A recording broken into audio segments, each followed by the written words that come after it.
La residència El Vilar es troba immersa en la setmana de la Fira de la Selva. Si el passat dissabte a la tarda els avis i àvies s'endinsaven en l'art de la terrissa, la temàtica que vertebra l'edició d'enguany, aquest dimecres rebien les voluntàries del tastet de lectures i conversa per parlar de la història i l'evolució de l'activitat firal.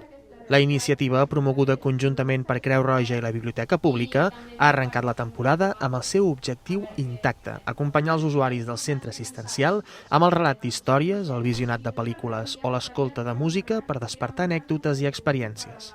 A través d'una participativa sessió en què constantment s'ha buscat la interacció amb els avis i àvies, les voluntàries han repassat els orígens d'aquests instruments de promoció comercial, així com el profund impacte que deixen en el territori i la diversificació que han anat prenent al llarg dels anys.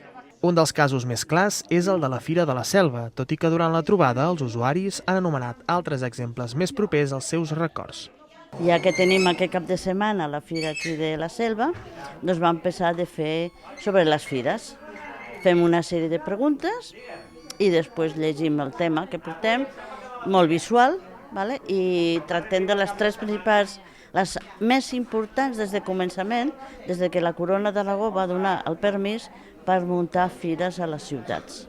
El grup de voluntariat del tastet de lectures està format per diverses salvatanes que de manera mensual es reuneixen a la biblioteca per planificar la temàtica que es plantejarà als residents del Vilar.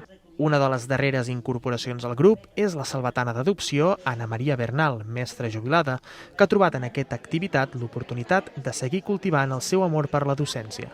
Com que soc del club de lectura també de la biblioteca, parlant amb 2 o 3 senyores, dones, i veure que t'envien l'agenda que està en paper a la bústia, vaig veure que feien això.